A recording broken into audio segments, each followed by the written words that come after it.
the 3/5 clause of the U.S. Constitution, year 1787. And this clause is commonly misinterpreted, and I'm certain anyone watching who is black has heard this said before.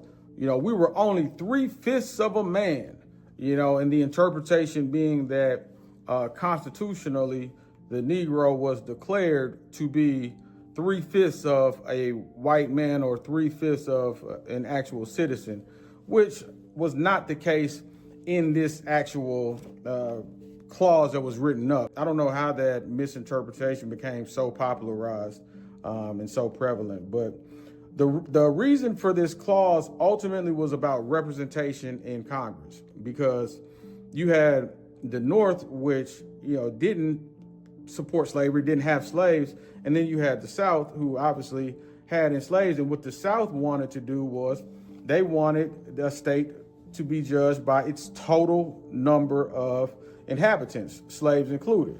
And the North argued, which I'm in alignment with their argument, that no, I mean, ultimately, when it comes to Congress, the state populace should only consist of whites only. Which, I mean, because Congress, when you're talking about a, you know, judicial, executive, legislative branch, and you're talking about government, then why would you count people that don't even have the right to vote?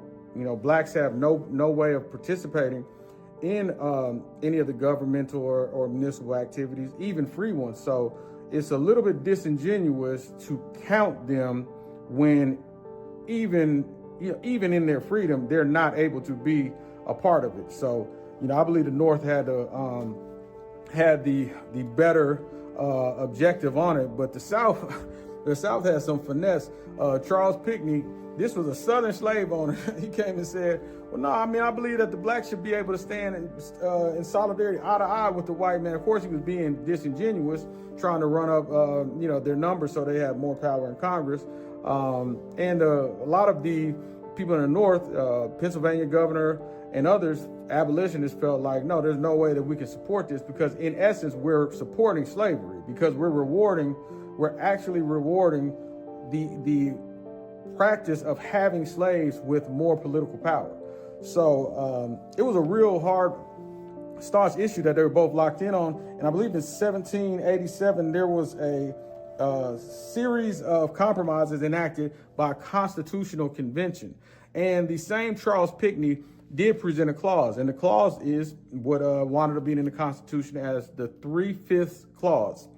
Now, the way that the 3/5 clause worked was whatever the total amount of white inhabitants a state had, well, 3/5 of that number would be considered slaves and ultimately added to the number to make their total. So doing simple math, if, let's say, hypothetically, a state consisted of 10,000 people, okay, 3/5 of 10,000 people would be 6,000 people. So 6,000 people would be the number that they use for the enslaved.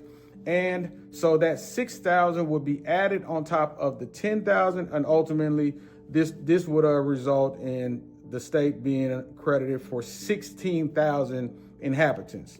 So it wasn't a direct, like, one black man is a three. It was, irregardless of what the number of white inhabitants was, 3/5 of that was going to be considered, 3/5 of that number would be considered enslaved, and that amount would be added to the total.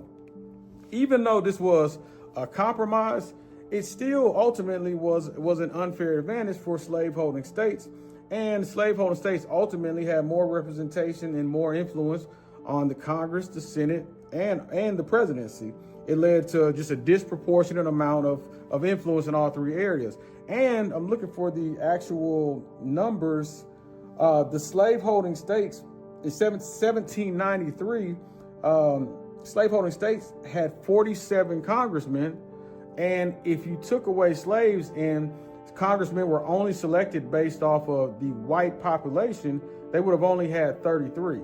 So ultimately, I mean, that's a big difference from 33 to 47, and it being fueled by the fact that you're able to pad your total population with an enslaved base that has no rights. I mean, that's pretty. That's a pretty amazing finesse, and that type of stuff still goes down to this day. I remember when I was working at Houston Christian University, and to be fair, they did have some diverse hiring. It seemed to dry up once you started getting past the staff level and you started getting to associate presidencies and those type of chair positions. But out the gate, contractors, they hire people of all races. However, in the year when we're looking at the numbers, they're celebrating diversity, and I took a look at it. They had added the janitorial staff to their diversity hires, which was ridiculous, and it was totally done just like Charles Pinckney. It was not done in good faith. It was done in finesse. Because when somebody looks and they say you employed, this for your level of diversity, they're not thinking when they see that number that you're including, janitorial and clerical staff. And then you just boosted your numbers by 20-25%. So I imagine that's the same energy that was behind the Charles Pinckney in the South and their strategy, and it worked. That's a big difference. 47 congressmen versus 33 congressmen.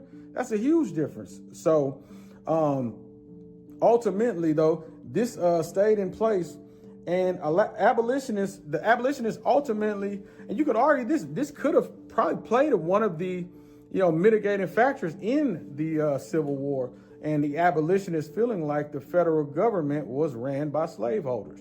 And ultimately, the 3/5 clause stayed in place until the 13th Amendment, and slavery was officially abolished. But that is that's the origin of the 3/5 clause.